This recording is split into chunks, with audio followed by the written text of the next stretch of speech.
জঙ্গিবাদ ও সন্ত্রাস দমনে পুলিশের ভূমিকার প্রশংসা করলেন প্রধানমন্ত্রী শেখ হাসিনা। জনগণের সমস্যাকে আন্তরিক ও মানবিক দৃষ্টিকোণ থেকে দেখার নির্দেশ।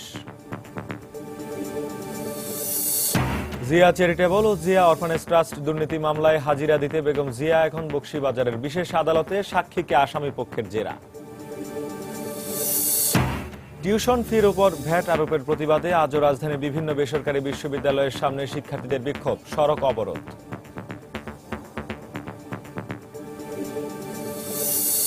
ওমরাহ পালন করতে গিয়ে গত বছর সৌদি থেকে ফিরে আসেনি 11,500 বাংলাদেশি। বন্ধ রয়েছে ওমরাহ ভিসা, শতাধিক এজেন্সিকে কালো তালিকাভুক্ত করে লাইসেন্স বাতিলের প্রক্রিয়া শুরু। এবং দাম নিয়ন্ত্রণে রাখতে জ্বালানি তেল আমদানির সুযোগ দেয়া হচ্ছে বেসরকারি প্রতিষ্ঠানগুলোকেও। নীতিমালা পরিবর্তনের সুফল নিয়ে সংশয় বিশেষজ্ঞদের।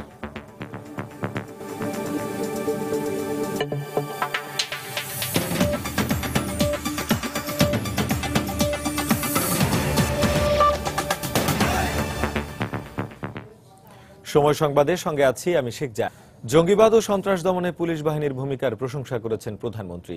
বলেছেন, পুলিশ বাহিনী সক্রিয় থাকায় সকালে রাজশাহীর সারদা পুলিশ একাডেমিতে প্রশিক্ষণ ব্যাচের সমাপনী কুচকাওয়াজ পরিদর্শন শেষে তিনি এই কথা বলেন। প্রধানমন্ত্রী বলেন, জনগণ পুলিশের কাছে ছুটে আসে বিপদের সময়। জনগণের সমস্যাকে আন্তরিক ও মানবিক দৃষ্টিকোণ থেকে দেখতে তিনি পুলিশ বাহিনীর প্রতি নির্দেশ দেন। বেলা 10:30টার দিকে বিশেষ হেলিকপ্টার যোগে সারদায় পৌঁছান প্রধানমন্ত্রী। সেখানে 33তম বিসিএস এর পুলিশ ব্যাচের সমাপনী কুচকাওয়াজ পরিদর্শন করেন তিনি। এ সময় তার সাথে স্বরাষ্ট্রমন্ত্রী, পুলিশ মহাপরিদর্শক উপস্থিত ছিলেন।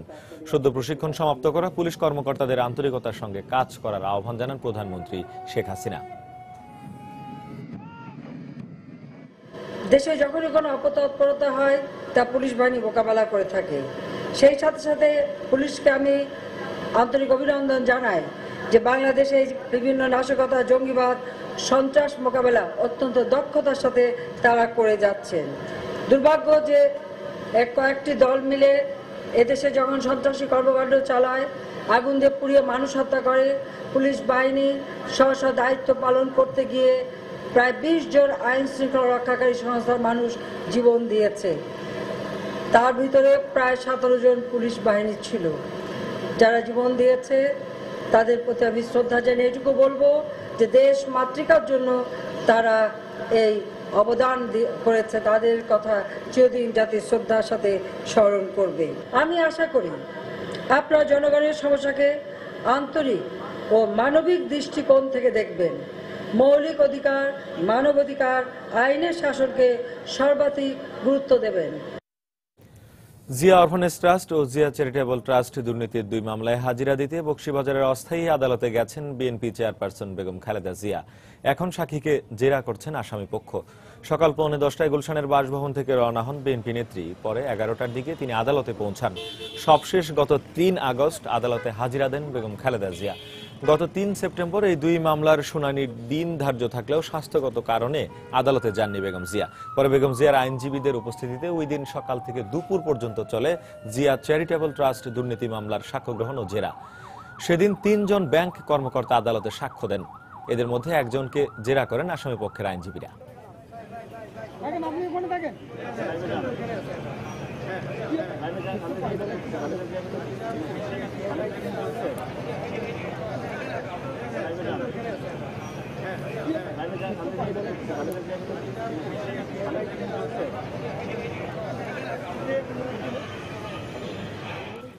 দর্শক, এই মুহূর্তে রাজধানীর বকশীবাজারের অস্থায়ী আদালত প্রাঙ্গণে আছেন রিপোর্টার সালাউদ্দিন সুমন। সরাসরি চলে যাচ্ছি তার কাছে। সুমন,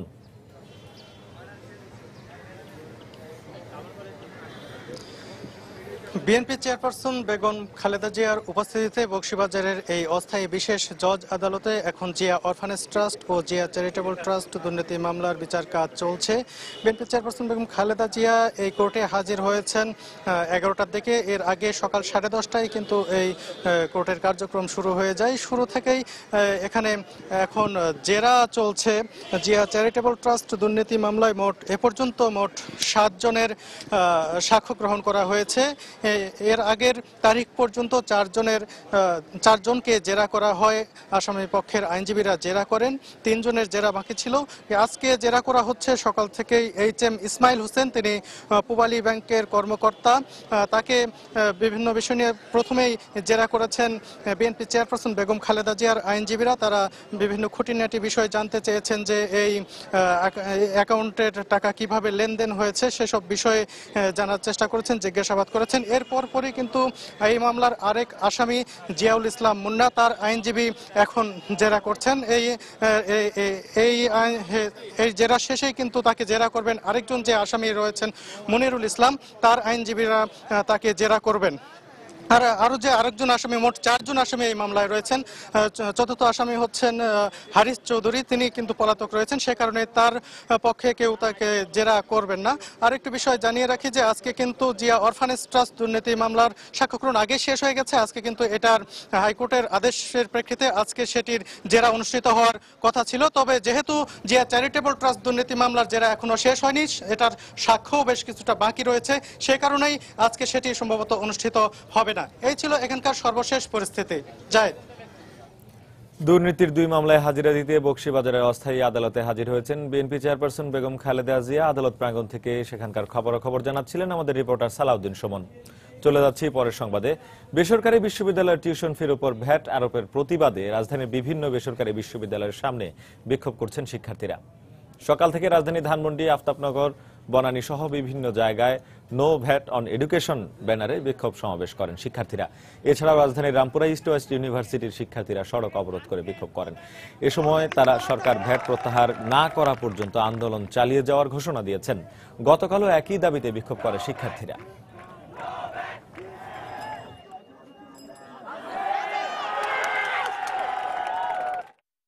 আমাদের এই শান্তিপূর্ণ আন্দোলন চলবে যতদিন না পর্যন্ত ভ্যাট প্রত্যাহারের কোনো ঘোষণা আসবে, ততদিন আমাদের এই আন্দোলন চলবে। আমাদের একটা মৌলিক অধিকার আদায়ের জন্য আমরা একটা আন্দোলন করছি, যেটা হচ্ছে নো ভ্যাট। ঠিক আছে, এই নো ভ্যাটের জন্য আজকে আমাদের আন্দোলন। এখানে আমাদের সাথে কোনো রাজনীতিক কোনো ধরনের কোনো ইস্যু নাই। রাজধানীর রামপুরায় রাস্তা অবরোধ করে বিক্ষোভ করছে ইস্ট ওয়েস্ট ইউনিভার্সিটির শিক্ষার্থীরা। সেখানে আছেন আমাদের রিপোর্টার শফিক মোহাম্মদ। সেখানকার খবরাখবর জানতে সরাসরি চলে যাচ্ছি তার কাছে। শফিক, আপনি জানেন যে বেসরকারি বিশ্ববিদ্যালয়ের যে টিউশন ফি আছে, টিউশন ফি এর উপর সরকারের তরফ থেকে যে 7.5% ভ্যাট আরোপ করা হয়েছে, সেই ভ্যাট প্রত্যাহারের দাবিতে গতকাল থেকে কিন্তু ইস্ট ওয়েস্ট ইউনিভার্সিটির রাজধানীর রামপুরায় যে ইউনিভার্সিটির ক্যাম্পাসটি আছে সেখান থেকে আন্দোলন শুরু হয়েছিল এবং আজকে দ্বিতীয় দিনের মতো ক্যাম্পাস শুরুতেই আজকে কিন্তু সেই ক্যাম্পাসের সামনে ইস্ট ওয়েস্ট ইউনিভার্সিটির যে শিক্ষার্থীরা আছে তারা এখানে সমবেত হয় এবং সমবেত হওয়ার পর ক্যাম্পাসের সামনের যে সংযোগ সড়ক আছে, সড়কের সামনে থেকে এসে রামপুরা যে ব্রিজ, সেই ব্রিজ বরাবর যে রামপুরার সামনে যে হাতিরঝিলের উল্টো দিকে যে রাস্তাটি আছে, সেই রাস্তাটির সামনে কিন্তু বেসরকারি বিশ্ববিদ্যালয়ের ছাত্রছাত্রীরা তারা অবস্থান নেয়। অবস্থান নেওয়ার পর তারা প্রায় ঘণ্টাব্যাপী তারা অবস্থান নিয়ে আছে এবং এই অবস্থান নেওয়ার কারণে কিন্তু মেরুল বাড্ডা থেকে শুরু করে রামপুরার দিকের যে অংশটি আছে, যে সংযোগ সড়কটি রয়েছে, সেই সংযোগ সড়কের সাথে কিন্তু সম্পূর্ণরূপে যোগাযোগ বন্ধ হয়ে গেছে এবং এই পাশে যে পরিমাণ, দুই পাশে যে হাজার হাজার গাড়ি আছে, প্রায় সেই গাড়িগুলো কিন্তু ওইখানে আটকা পড়েছে এবং সেখান থেকে নগরবাসী যারা তারা রাজধানীর বিভিন্ন প্রয়োজনে এদিকে ওদিকে যাচ্ছিলেন, তারা কিন্তু একটু দুর্ভোগেই পড়েছেন। আমরা দেখেছি অনেককে পায়ে হেঁটে কিন্তু গাড়ি থেকে নেমে তারা তাদের গন্তব্যস্থলে যাচ্ছে এবং আমরা দেখেছি অসংখ্য স্কুল শিক্ষার্থী তারা তাদের পরীক্ষা আছে, সেই সব পরীক্ষা দিতে অংশগ্রহণে করার জন্য তারা কিন্তু পায়ে হেঁটে সেই সব তাদের নির্ধারিত স্কুল এবং কলেজগুলোতে যাচ্ছে। আন্দোলনরত যে সমস্ত শিক্ষার্থীরা আছে তারা বলেছেন যে মানে যে ভ্যাট তাদের উপর আরোপ করা হয়েছে, সেই ভ্যাটটা অযৌক্তিক এবং শিক্ষার উপর, শিক্ষা যেহেতু নাগরিকদের বা সাধারণ ছাত্রছাত্রীদের মৌলিক অধিকার, সেই মৌলিক অধিকার নিশ্চিত করার জন্যই কিন্তু এই যে ভ্যাট আরোপ করা হয়েছে, সেই ভ্যাটটা প্রত্যাহারের দাবি জানিয়ে আসছে তারা। এবং তারা যে আরো দাবি করছে যে আন্দোলন শুরু হয়েছে, সেই আন্দোলন কিন্তু আস্তে আস্তে সারা বাংলাদেশে যত বেসরকারি বিশ্ববিদ্যালয় আছে সেই সব বিশ্ববিদ্যালয়ের ক্যাম্পাসগুলোতেও ছড়িয়ে পড়ছে এবং সেই আন্দোলনের একাত্মতা ঘোষণা করে আজকে ইস্ট ওয়েস্ট ইউনিভার্সিটির সামনেও কিন্তু ঢাকাতে যে সমস্ত বেসরকারি বিশ্ববিদ্যালয় রয়েছে, সেই সব বিশ্ববিদ্যালয়ের যে সমস্ত শিক্ষার্থীরা আছে তারা কিন্তু সকাল থেকে এই ক্যাম্পাস চত্বরে এসে হাজির হয়েছেন। মূলত এখানে আজকে কিন্তু ইস্ট ওয়েস্ট ইউনিভার্সিটি যে বেসরকারি বিশ্ববিদ্যালয়, এই বিশ্ববিদ্যালয়ের শিক্ষার্থী না, ঢাকাতে আরো যে সমস্ত বেসরকারি বিশ্ববিদ্যালয় আছে সেই সমস্ত বিশ্ববিদ্যালয়ের শিক্ষার্থীরাও এখানে এসে অংশ নিয়েছে। তবে তারা কতক্ষণ পর্যন্ত এই কর্মসূচি চালাবে সেটা যখন জিজ্ঞেস করা হয়েছিল তারা বলেছে যে তাদের যে আন্দোলন শুরু হয়েছে এই আন্দোলন নিরবিচ্ছিন্নভাবে চলবে যতক্ষণ না পর্যন্ত তাদের দাবি দাওয়া মেনে নেওয়া হচ্ছে। তবে আইন শৃঙ্খলা বাহিনীর সদস্যদের কিন্তু এখনো পর্যন্ত আমরা কোনো উপস্থিতি এখানে দেখিনি। তারা মোটামুটি দুপাশে যে রাস্তা ব্লক দেওয়া হয়েছে, ব্যারিকেড দেওয়া হয়েছে, সেখান থেকে সাধারণ নাগরিকদের সরিয়ে দিচ্ছে। তো জায়েদ, এই ছিল আমার কাছে বেসরকারি বিশ্ববিদ্যালয়ের যে শিক্ষার্থী তারা যে আন্দোলন করছেন সেই আন্দোলনের খবর। জায়েদ। বেসরকারি বিশ্ববিদ্যালয়ের উপর আরোপিত ভ্যাট প্রত্যাহারের দাবিতে রাজধানীর বিভিন্ন স্থানে বিক্ষোভ করছেন বেসরকারি বিশ্ববিদ্যালয়ের শিক্ষার্থীরা। রাজধানীর রামপুরা ইস্ট ওয়েস্ট ইউনিভার্সিটির শিক্ষার্থীদের বিক্ষোভের খবর জানাচ্ছিলেন আমাদের রিপোর্টার শফিক মোহাম্মদ। বাংলাদেশ পেট্রোলিয়াম কর্পোরেশনের মাধ্যমে দেশে ফার্নেস তেল দিয়ে যে কয়টি তেল ভিত্তিক বিদ্যুৎ কেন্দ্র চালানো হচ্ছে তা ভবিষ্যতে বেসরকারি প্রতিষ্ঠানের মাধ্যমে আমদানি করা হবে। নীতিমালা পরিবর্তনের এমন সিদ্ধান্ত রাষ্ট্রের কোনো উপকারে আসবে না বলে মনে করছেন জ্বালানি বিশেষজ্ঞরা। অন্যদিকে সরকার মনে করছে প্রতিযোগিতামূলক বিশ্বে এমন সিদ্ধান্তের মাধ্যমে তেলের দাম নিয়ন্ত্রণে রাখা সম্ভব। শাফিন জাহিদের রিপোর্ট।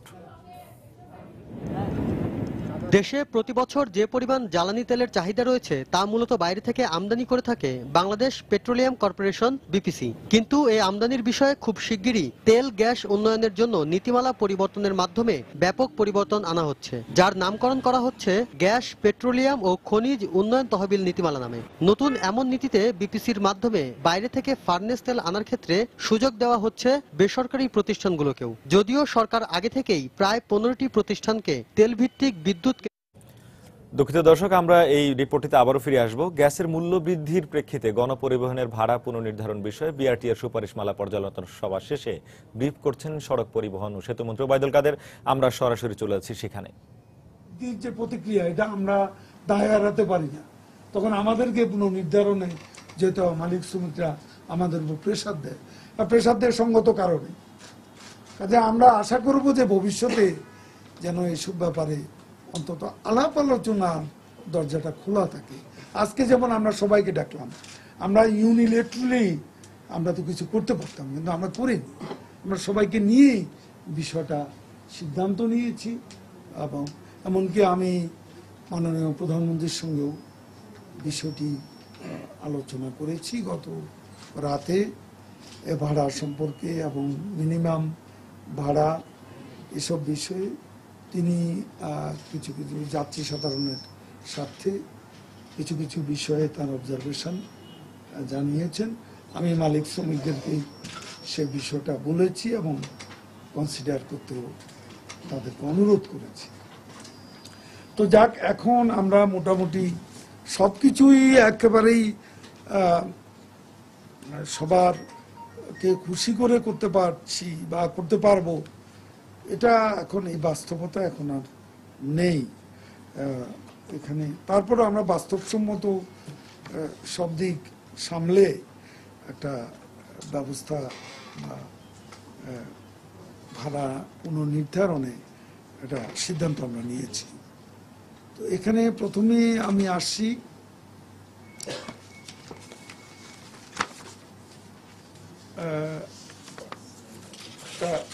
বাস ও মিনি বাস ভাড়া পুনর্নির্ধারণ কমিটির সুপারিশ। আমি প্রথমেই বলে রাখি, এই সুপারিশ সিদ্ধান্ত হয়ে গেছে। এই সিদ্ধান্তটা কার্যকর হবে আগামী, আমরা এটাও মাননীয় প্রধানমন্ত্রী বলেছেন ঈদের আগে যেন এটা কার্যকর না করা হয়। তো সেটা আমরা অক্টোবর মাসের 1 তারিখ থেকে এই পুনর্নির্ধারিত ভাড়া কার্যকর হবে। এখানে বাস আগে ছিল বিদ্যমান যে ভাড়া প্রতি যাত্রী প্রতি কিলোমিটার, সেটা ছিল 1 টাকা 60 পয়সা। সেটা মালিক শ্রমিকরা তারা এটা তাদের প্রস্তাব ছিল 15 পয়সা এবং তারা সেটাতে স্টিক করেছেন। আমি বিষয়টি আমাদের অনারেবল প্রাইম মিনিস্টারের সঙ্গে আলাপ করেছি এবং আমরা এই কমিটিও আলাপ আলোচনা করে আমরা এটাকে এখন 1 টাকা 60 পয়সা থেকে 10 পয়সা বেড়ে 1 টাকা 70 পয়সা নির্ধারণ করছি, সিদ্ধান্ত আমরা নিয়েছি। এটা হলো বাস। আর মিনি বাসের ক্ষেত্রে 1 টাকা 50 পয়সা হচ্ছে প্রতি যাত্রী প্রতি কিলোমিটার। সেটাকে আমরা বৃদ্ধি করেছি 1 টাকা 60 পয়সা।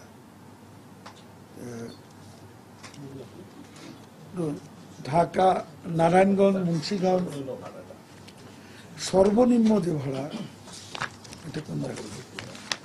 সর্বনিম্ন ভাড়াটা আমি আমাদের অনারেবল প্রাইম মিনিস্টারের অনুরোধটা তাদের বলেছি, তারা অনেক বৃদ্ধি করার পক্ষে ছিলেন, কিন্তু আমরা যেটা বর্তমানে আছে সর্বনিম্ন এটাকে রেখে দিয়েছি।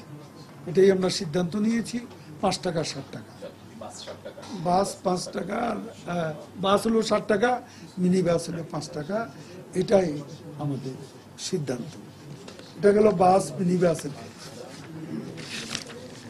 আর ঢাকা চট্টগ্রাম মহানগরী সিএনজি চালিত অটোরিকশার ভাড়া, এটা আমরা যেটা সিদ্ধান্ত নিয়েছি বিআরটি এর সুপারিশ অনুযায়ী, এই কমিটি, আন্তঃমন্ত্রণালয় কমিটি, দৈনিক জমার হার 600 টাকা থেকে বেড়ে 850 টাকা, 900 টাকা করা। ওরে বাবা, এখন লাভ দিয়ে উঠছে। দৈনিক জমার হার 600 টাকা থেকে 900 টাকা। প্রথম 2 কিলোমিটারের ভাড়া 25 টাকা থেকে 40 টাকা। পরবর্তী প্রতি কিলোমিটারে ভাড়া 60 টাকা 64 পয়সা থেকে 12 টাকা। বিরতিকালের জন্য ভাড়ার হার প্রতি মিনিটে 1 টাকা 40 পয়সা থেকে 2 টাকা। যে কোনো দূরত্বে যাত্রী পরিবহনের সর্বনিম্ন ভাড়া 25 টাকা থেকে 40 টাকা। এবং এই ভাড়া যেহেতু মিটারের বিষয়টা আমরা স্ট্রিক্ট করছি, সে কারণে মিটার ঠিকঠাক করতে, সেট করতে তাদের কিছু সময় তারা চেয়েছে বিষয়টি অর্গানাইজ করার জন্য। সে কারণে আমরা এই অটোরিকশার ক্ষেত্রে এই যে ভাড়া পুনর্নির্ধারণের কার্যকরের সময়টা করেছি 1 নভেম্বর থেকে। 1 নভেম্বর থেকে কার্যকর হবে এটা অটোরিকশার ক্ষেত্রে। তারা তাদের যে মিটারগুলো এরই মধ্যে ঠিকঠাক করে নেবে এবং সেজন্যই আমরা একটু সময় দিয়েছি। ঢাকা ও চট্টগ্রামে মহানগরীর বাস, মিনি বাস, সিএনজি চালিত অটোরিকশা পুনর্নির্ধারিত ভাড়া, দৈনিক জমা, মিটারে চলাচল নিশ্চিত করার নিমিত্ত বিআরটি এর পরিচালক প্রশাসনের নেতৃত্বে 11 সদস্য বিশিষ্ট একটি কমিটি গঠন করা হচ্ছে। কমিটিতে মন্ত্রণালয়, ডিএমপি, সিএমপি, সিটি কর্পোরেশন, জাতীয় ভোক্তা অধিকার সংরক্ষণ অধিদপ্তর, ডিটিসিএ, পরিবহন মালিক ও শ্রমিক সংগঠন, সিএনজি অটো রিক্সা মালিক শ্রমিক সংগঠনের প্রতিনিধি অন্তর্ভুক্ত থাকবে। কারণ আজকে আসলে বিষয়টা এমন যে মানুষ আসলে ওই 10 টাকা 5 টাকা বৃদ্ধিকে ততটা মানুষ ওয়ারিড না। মানুষের দুশ্চিন্তার, জনগণের দুশ্চিন্তার বিষয় হচ্ছে যা ঠিক করে দেওয়া সেটা ঠিক থাকে না। এবং সেই জন্য আমরা এই কমিটিটা করে দিচ্ছি স্ট্রিক্টলি বিষয়টি মনিটরিং করার জন্য, যাতে করে যা এখানে সিদ্ধান্ত হয়েছে সেই সিদ্ধান্তের বাস্তবায়ন যাতে যথাযথ হয়। গ্যাসের মূল্য বৃদ্ধির প্রেক্ষিতে গণপরিবহনের ভাড়া পুনর্নির্ধারণ করেছে সরকার। এ বিষয়ে বিআরটি এর সুপারিশমালা পর্যালোচনা সভা শেষে সচিবালয়ে ব্রিফ করছিলেন সড়ক পরিবহন ও সেতুমন্ত্রী ওবায়দুল কাদের। আমরা সরাসরি ছিলাম সেখানে। সময় সংবাদে আরো থাকছে। উজানের ঢলে বন্যা নিয়ন্ত্রণ বাঁধ ভেঙে ভোলা সদর উপজেলার 10,000 মানুষ পানিবন্দী। ক্ষতিগ্রস্তদের পুনর্বাসনের আশ্বাস বাণিজ্য মন্ত্রীর।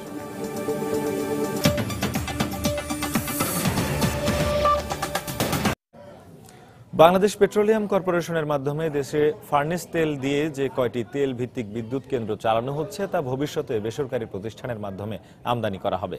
নীতিমালা পরিবর্তনের এমন সিদ্ধান্ত রাষ্ট্রের কোনো উপকারে আসবে না বলে মনে করছেন জ্বালানি বিশেষজ্ঞরা। অন্যদিকে সরকার মনে করছে প্রতিযোগিতামূলক বিশ্বে এমন সিদ্ধান্তের মাধ্যমে তেলের দাম নিয়ন্ত্রণে রাখা সম্ভব। শাফিন জাহিদের রিপোর্ট। দেশে প্রতি বছর যে পরিমাণ জ্বালানি তেলের চাহিদা রয়েছে তা মূলত বাইরে থেকে আমদানি করে থাকে বাংলাদেশ পেট্রোলিয়াম কর্পোরেশন বিপিসি। কিন্তু এই আমদানির বিষয়ে খুব শিগগিরই তেল গ্যাস উন্নয়নের জন্য নীতিমালা পরিবর্তনের মাধ্যমে ব্যাপক পরিবর্তন আনা হচ্ছে, যার নামকরণ করা হচ্ছে গ্যাস পেট্রোলিয়াম ও খনিজ উন্নয়ন তহবিল নীতিমালা নামে। নতুন এমন নীতিতে বিপিসির মাধ্যমে বাইরে থেকে ফার্নেস তেল আনার ক্ষেত্রে সুযোগ দেওয়া হচ্ছে বেসরকারি প্রতিষ্ঠানগুলোকেও। যদিও সরকার আগে থেকেই প্রায় 15টি প্রতিষ্ঠানকে তেলভিত্তিক বিদ্যুৎ কেন্দ্রগুলোতে ফার্নেস অয়েল সরবরাহের অনুমোদন দিয়েই রেখেছে। এরপরও নতুন নীতিমালা প্রণয়নের ফলে ব্যক্তি নিয়ন্ত্রিত প্রতিষ্ঠানগুলো বেশি মুনাফার সুযোগ পাবে বলে মনে করছেন জ্বালানি বিশেষজ্ঞরা। আমাদের টোটাল ডিমান্ড যা আছে এটা বিপিসি হ্যান্ডেল করতে পারে। প্রাইভেট সেক্টরকে যদি পারমিশন দেয়া হয় তারা যেন অতি মুনাফা না করতে পারে সে ব্যাপারে পলিসিটা যেন সুষ্ঠুভাবে করা হয়। আপাতত আমি এটাকে কোনো কল্যাণকর এর মধ্যে কোনো জিনিস দেখতে পাচ্ছি না। তবে সরকার মনে করছে বর্তমানে প্রতিযোগিতামূলক বিশ্বে এমন সিদ্ধান্তের মাধ্যমে দেশে একদিকে যেমন কমবে তেলের দাম, অন্যদিকে তেল আমদানির বিষয়ে যেসব অভিযোগ পাওয়া যায় সেটাও আর থাকবে না। তেলের প্রাইস ডিপেন্ড করে প্লেট রেট অনুযায়ী, সুতরাং অতিরিক্ত মুনাফার কোনো প্রশ্ন আসে না। সারা পৃথিবীতেই এখন সবকিছু ওপেন হয়ে গেছে, এটা গ্লোবাল মার্কেট। সরকার আর প্রাইভেট সেক্টর বলতে আর কিছু নাই এখন। সো আমি মনে করি যে এই গ্লোবালাইজেশনের যুগে এর একটা কম্পিটিটিভ জায়গা থাকা উচিত। আমরা ডিস্ট্রিবিউশনটা আমরা কন্ট্রোল করতে পারি। বিশেষজ্ঞরা বলছেন প্রতি বছর যে পরিমাণ তেলের চাহিদা রয়েছে তা সরকারিভাবে আমদানি করে পূরণ করা সম্ভব। এরপরেও সরকারের এমন সিদ্ধান্ত কতটুকু কল্যাণকর হবে তা নিয়ে থেকে যায় সংশয়। তেল ভিত্তিক বিদ্যুৎ কেন্দ্রগুলা চালানোর ব্যাপারে কিন্তু এটা খুব বিতর্কিত একটা গুঞ্জন আছে আমাদের প্রথম থেকেই। একটা মহলকে যারা আর্থিক সুবিধা দেওয়ার জন্যই এই প্রকল্পগুলো টেনে নিয়ে যাওয়া হচ্ছে এবং এতে রাষ্ট্রের কোনো লাভ হবে বলে আমার মনে হয়। যদি সরকারের এমন সিদ্ধান্ত বহাল থাকে তাহলে ব্যক্তিগত প্রতিটি প্রতিষ্ঠানের উপর নজরদারি বাড়ানোর কথা বলছেন বিশেষজ্ঞরা। শাফিন জাহিদ, সময় সংবাদ, ঢাকা। পবিত্র ওমরা পালনে গিয়ে গত বছর সৌদি আরব থেকে ফেরত আসেনি প্রায় 11,500 বাংলাদেশি। সৌদি সরকারের তদন্তে এই ঘটনা ধরা পড়ার পর গত মার্চ মাস থেকে বাংলাদেশিদের জন্য ওমরা ভিসা বন্ধ করে দেওয়া হয়। একই সঙ্গে 104টি ওমরা এজেন্সির বিরুদ্ধে ব্যবস্থা নেওয়ার জন্য ধর্ম মন্ত্রণালয়কে চিঠি দেওয়া হয়। এর পরিপ্রেক্ষিতে ট্রাভেল এজেন্সিগুলোকে কালো তালিকাভুক্ত করে লাইসেন্স বাতিলের প্রক্রিয়া শুরু করেছে ধর্ম বিষয়ক মন্ত্রণালয়। এদিকে দায়ী এজেন্সিগুলোর বিরুদ্ধে দ্রুত ব্যবস্থা নিয়ে ওমরা ভিসার উপর নিষেধাজ্ঞা প্রত্যাহারের ব্যবস্থা নেওয়ার জন্য দাবি জানিয়েছেন এজেন্সির মালিকেরা। দিগেন সিংহের তোলা ছবিতে ইকরামুল কবিরের রিপোর্ট। হজের মৌসুমে 3 মাস ছাড়া বছরের 9 মাস জুড়ে ওমরা ভিসা উন্মুক্ত রাখে সৌদি সরকার। গত বছর ওমরা ভিসায় সৌদি আরবে যাওয়া 11,485 জন বাংলাদেশি দেশে ফেরত আসেনি। বিষয়টি সৌদি সরকারের কাছে ধরা পড়লে মার্চ মাস থেকে একমাত্র বাংলাদেশিদের জন্য ওমরা ভিসা বন্ধ করে দেয়। এতে প্রকৃত ওমরা পালনকারীরা পড়েছেন ভোগান্তিতে। সরকার যদি এই বিষয়টাকে গুরুত্ব না দেয় তাইলে স্বাভাবিকভাবে ধর্মপ্রাণ মানুষের মধ্যে একটা ক্ষোভের সঞ্চার হবে এবং এর একটা নেতিবাচক প্রভাব পড়বে। অনেকক্ষণ আমাকে স্টে করেছে ওরা ওদের অফিসে, অলমোস্ট 11 to 12 আওয়ার্স ওখানে ছিলাম। তারপর ওরা আমাকে ডিসিশন ওরা ব্যাক করে দেবে। এই প্রেক্ষিতে 23 আগস্ট ধর্ম বিষয়ক মন্ত্রণালয়ের অতিরিক্ত সচিব মোহাম্মদ শহীদুজ্জামানকে প্রধান করে একটি তদন্ত কমিটি করা হয়। তবে কালো তালিকাভুক্ত এক এজেন্সির মালিকের দাবি, ওমরা শেষে কেউ সৌদি আরব থেকে গেলে তার দায়িত্ব এদেশের কোনো এজেন্সির নয়। যে কোনো কারণে আত্মীয় স্বজন বা কিছু স্টে করে বা স্টে করে, এটা আমরা তেমন কিছু করার থাকে না, কারণ কাউন্টার পার্ট এজেন্সির কাছে আমরা সব জায়গায় দিলাই এবং তারাই এরারে ব্যাক করিয়া। ট্রাভেল এজেন্সির এই নেতা কালো তালিকাভুক্ত কোনো ওমরা এজেন্সিকে সহযোগিতা না দেওয়ার কথা জানালেন। যারা উমরার নামে মানব পাচার করেছে, আমরা আতাবের পক্ষ থেকে কোনো সহযোগিতা এদেরকে করব না এবং আমরা এদেরকে ঘৃণা করি যারা আমাদের দেশের ভাবমূর্তি সৌদি আরব সহ বহির্বিশ্বে নষ্ট করেছে। অন্যদিকে ওমরা এজেন্সির এই মালিক দ্রুত কালো তালিকাভুক্ত এজেন্সির বিরুদ্ধে ব্যবস্থা নেয়ার দাবি জানান। যারা এইটা করেছেন বিভিন্ন এজেন্সিদেরকে গত সেপ্টেম্বর এবং 3 সেপ্টেম্বর তাদেরকে ডাকা হয়েছে। সঠিকভাবে যদি গভর্নমেন্ট পদক্ষেপ না নেন তাহলে সৌদি গভর্নমেন্টও কিন্তু আমাদের উমরা খুলবে না। উমরা ভিসায় গত বছর 42,000 এবং চলতি বছর মার্চ মাস পর্যন্ত 20,000 বাংলাদেশি সৌদি আরব যান। ইকরামুল কবির, সময় সংবাদ, সিলেট। উজানের ঢলে বন্যা নিয়ন্ত্রণ বাঁধ ভেঙে ভোলা সদর উপজেলার দক্ষিণ রাজাপুর ও ইলিশা গ্রামের প্রায় 10,000 মানুষ পানিবন্দী অবস্থায় মানবতর জীবনযাপন করছেন।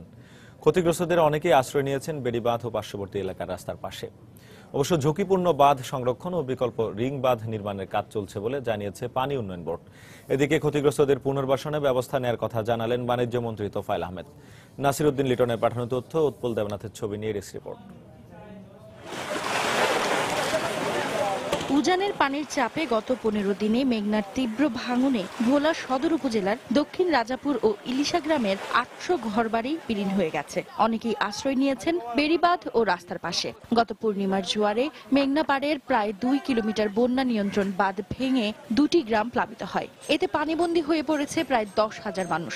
ভরা বর্ষায় হঠাৎ করেই ঘরবাড়ি তলিয়ে যাওয়ায় পরিবার পরিজন নিয়ে চরম বিপাকে পড়েছেন ক্ষতিগ্রস্তরা। পানি গদ্দর সব বেড়ে গেছে, খাওয়াটাও নাই আমার বাচ্চা লয়ে রাতের দিনে যত কষ্ট, থাকার কোনো ব্যবস্থা নাই। জোয়ারের পানি যেন নতুন কোনো এলাকায় ঢুকতে না পারে সেজন্য ঝুঁকিপূর্ণ বাঁধ সংরক্ষণ ও বিকল্প রিং বাঁধ নির্মাণের কাজ চলছে বলে জানালেন পানি উন্নয়ন বোর্ডের এই কর্মকর্তা। ইলিশাতে যে আমাদের যে বিকল্প বাঁধ করছি আমরা, সেই বিকল্প বাঁধটা বিভিন্ন জায়গায় যেখানে ঝুঁকিপূর্ণ মনে হয় সেখানে আমরা কাজ করতেছি এবং এই কাজ আরো 1 মাস অব্যাহত থাকবে।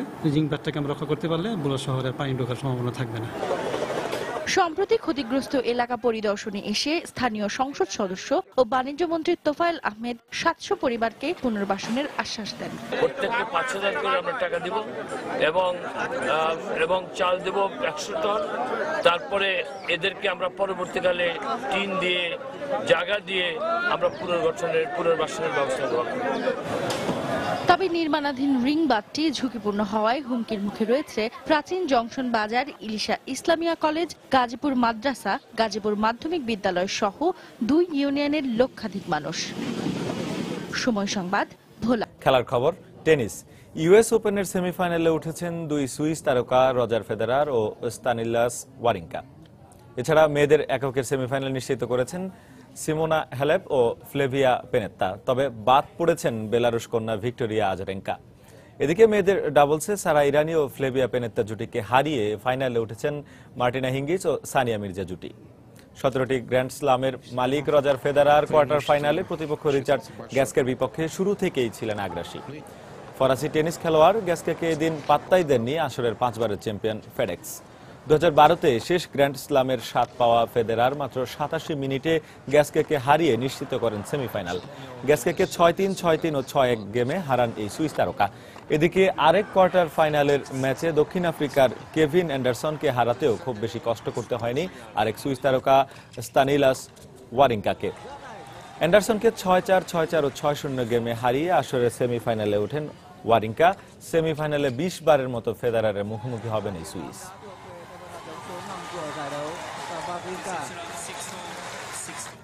এ পর্যায়ে শীর্ষ সংবাদ জানিয়ে দিচ্ছি আরেকবার। আবারও বাড়ল গণপরিবহনের ভাড়া। বাসের সর্বনিম্ন ভাড়া 7 টাকা নির্ধারণ। সিএনজি অটোরিকশার ভাড়া প্রতি 2 কিলোমিটারে বাড়ল 15 টাকা। জঙ্গিবাদ ও সন্ত্রাস দমনে পুলিশের ভূমিকার প্রশংসা করলেন প্রধানমন্ত্রী শেখ হাসিনা। জনগণের সমস্যাকে আন্তরিক ও মানবিক দৃষ্টিকোণ থেকে দেখার নির্দেশ। জিয়া চ্যারিটেবল ও জিয়া অরফানেজ ট্রাস্ট দুর্নীতি মামলায় হাজিরা দিতে বেগম জিয়া এখন বকশীবাজারের বিশেষ আদালতে সাক্ষীকে আসামি পক্ষের জেরা। টিউশন ফির উপর ভ্যাট আরোপের প্রতিবাদে আজও রাজধানীর বিভিন্ন বেসরকারি বিশ্ববিদ্যালয়ের সামনে শিক্ষার্থীদের বিক্ষোভ, সড়ক অবরোধ।